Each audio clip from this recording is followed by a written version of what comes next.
Morning, everybody. Can everyone hear me okay? Yeah.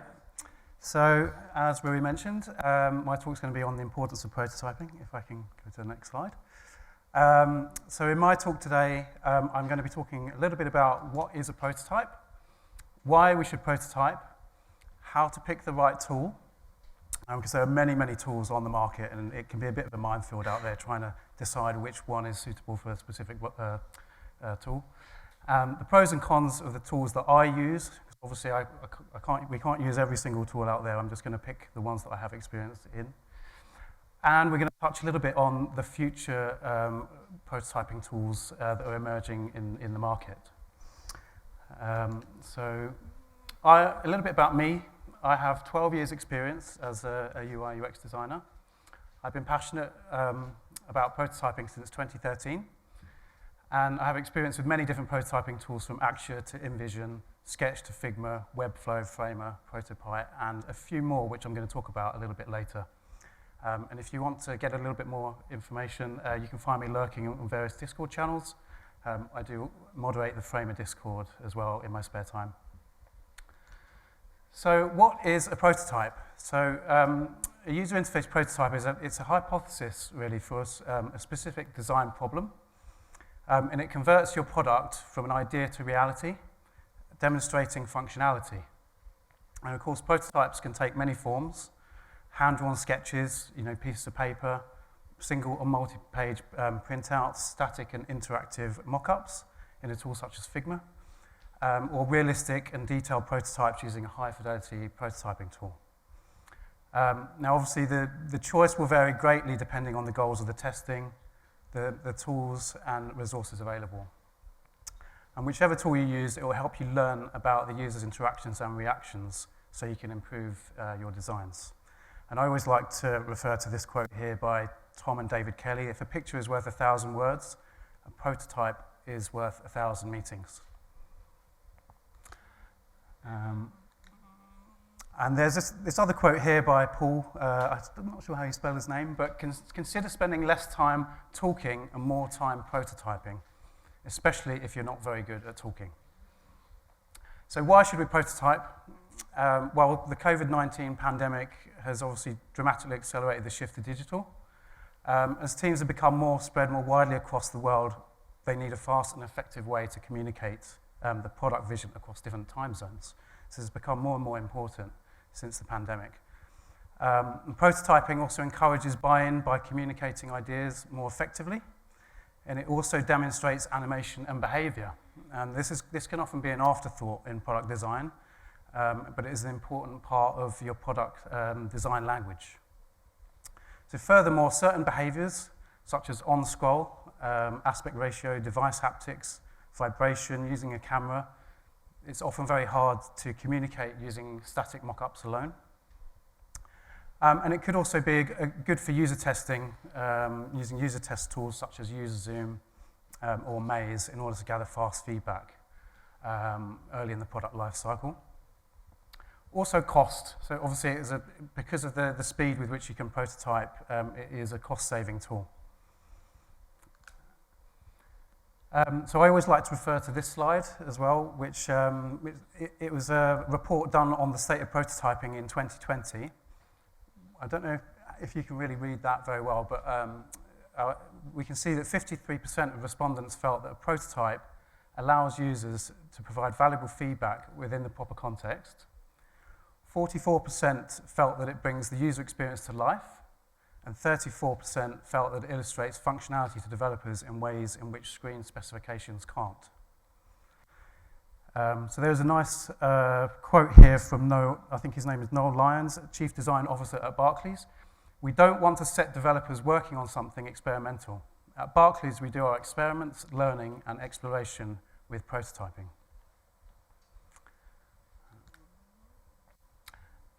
So this other quote I also like to refer to. Margaret Cyphers, she's the design director at Google.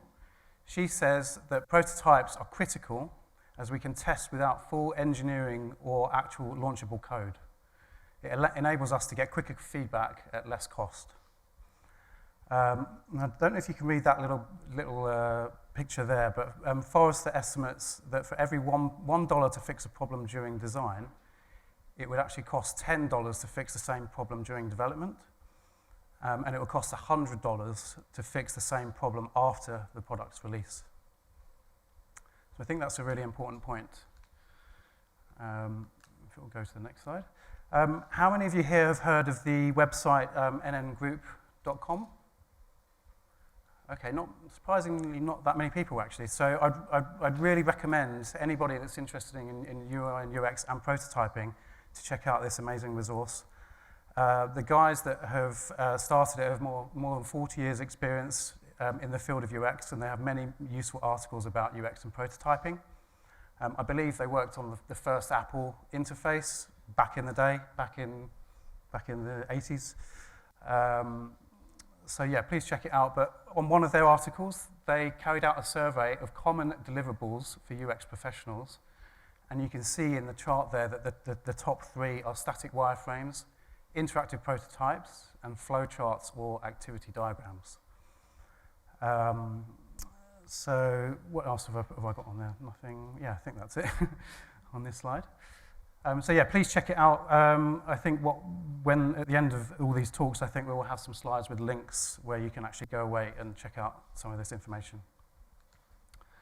And the last sort of little quote here is by Celio. So idea validation is to what software development as architectural design is to house building. Before you commit your resources to grow software, you need to validate its concept with users and stakeholders, and this is where software prototyping comes in. Obviously, you can build a product without a prototype, but you just don't know what surprises will come along the way.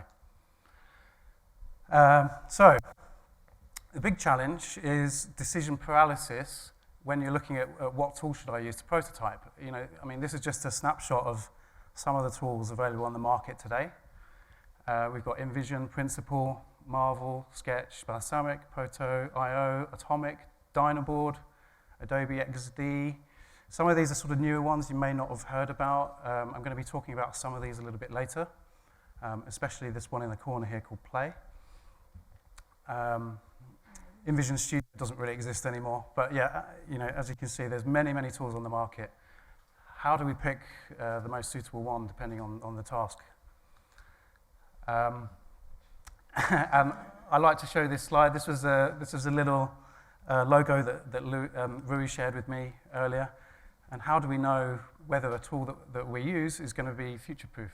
For example, Adobe XD and Figma, what is going to happen to Adobe XD going forwards? We just don't know at the moment. So if you don't have time to check out all the different tools available, why not check out the yearly Design Tools Survey by uxtools.co to see what current trends are and go from there. And it gives you a starting point. So they actually did a survey in 2021, and you can see that throughout the years, InVision has obviously become less popular. It's the red line there. Adobe XD has seen a little increase and a little decrease, but you can see that Figma, the popularity with its prototyping tools has actually increased a huge amount over the last few years. So Figma currently seems to be the most popular tool to do prototyping, and for good reason. Why pay for another tool if you can do it all in one? But that doesn't actually tell us the whole story, because although I don't agree with everything that I saw in this LinkedIn post recently, it actually raises an important point that Figma is not necessarily the best at everything, and sometimes more specialized tools allow you to be more creative at various different points in the product lifecycle. So I don't know if you can read that, but this guy here, AJ, wrote, using Figma is making you a bad designer. Figma in itself is amazing. It can do prototyping, wireframing, designing, handoff, brainstorming, and whatnot, but because it can do everything, it's not the best at everything. There are tools for more specialized use cases that are far better than Figma itself. So moving on. So according to the same survey, the most highly rated prototyping tools were Protopie, Framer, UXPin, Webflow, and Axure. And I have experience with all of these ones, which I'm going to touch on most of these in this list today. But one thing is for sure, that the most highly rated prototyping tools all have one thing in common. They're all high fidelity prototyping tools, and clearly the trend is to get as close to the real thing as possible, as this can help with developer handover. Do you mind if I just have some water, just quickly? Bit of a dry mouth. Cheers. So this is just a little table here, quite a simple table that shows some of the products on the market, starting off with low fidelity, pen and paper, all the way up to mid fidelity and high fidelity. So you can see that the difficulty level generally increases as we get to the more high fidelity tools, but there are exceptions. So you can see that Protopie, for example, is actually relatively straightforward to use, considering the fidelity that it can give. And also Play, which you may or may not have heard of, is also a pretty easy tool to use. But this table is quite simplified, so if you want to learn more, there's actually a great website which has done a lot of this research for you. It's called uxtools.co/tools/prototyping. And on there, it lists many of the tools. It lists many features, such as what animations it can do, the handoff features, sensors, gamepad, voice. So I'd really recommend to check out this list. The table is not 100% accurate. For example, it says that you can't use code in the web version of Figma, but it's mostly a pretty good guide about what these tools can do. So in the following slides, I'm going to explain the pros and cons of the main tools that I use or have used, and I'll also touch on some of the more innovative prototyping tools that have emerged in the market recently. So just moving on. So Figma, we all love Figma. Probably most of us use it here. Does anybody not use Figma in the room? Nobody? Oh, one person. 2 people. I use Figma day to day, but when it comes to prototyping, obviously we've got some pros and cons here. So the recent Figma updates have made prototyping closer to the real thing. You know, we've got interactive components, we've got spring animations. You know, it brings the prototyping capabilities close to a native feel. But until recently, Figma didn't have spring animation support, so it was hard to recommend it. It does integrate well with other user testing tools such as Maze. Has anybody here used Maze? Okay, I'd recommend you check that out because it's a very good tool that links very well with Figma to get fast feedback.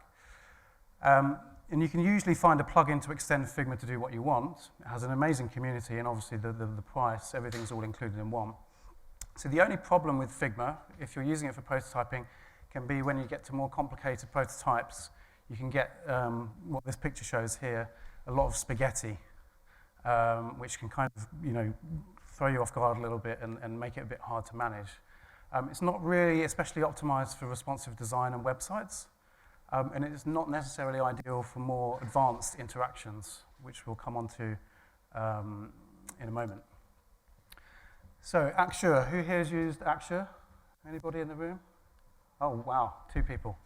I find this happens actually quite a lot. Axure's not used so much these days, but it is the original prototyping tool.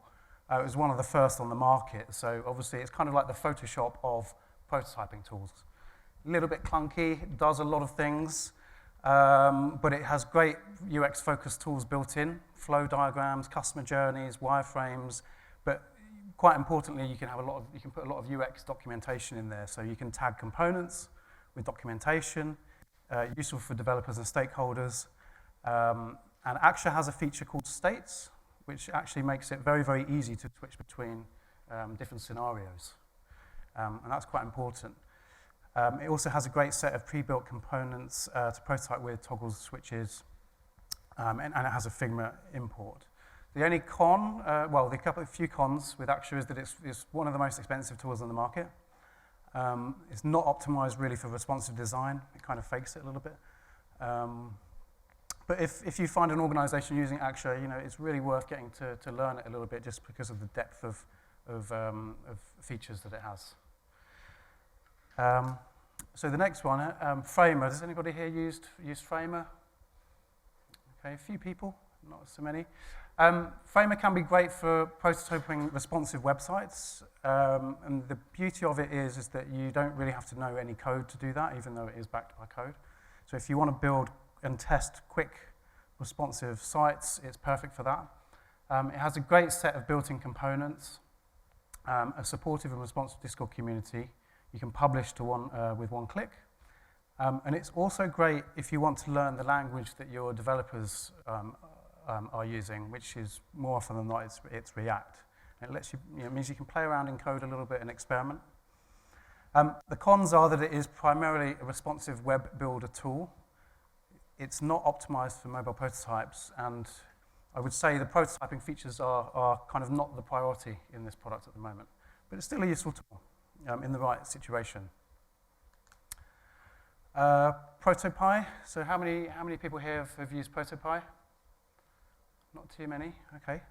I'd really recommend downloading a trial of Protopie. It's a great tool. The learning curve is low. It has a great Figma import. It has conditional logic, if-else statements. It has a chain feature, so you can achieve more advanced interactions, like when you scroll, it changes something else. It has tilt, device features, device haptics. All of these things Figma doesn't have, right? And it is a great no-code way of prototyping voice interactions as well. The only problem is it can't work with live data. It's not optimal for prototyping websites, as it doesn't really have responsive design features.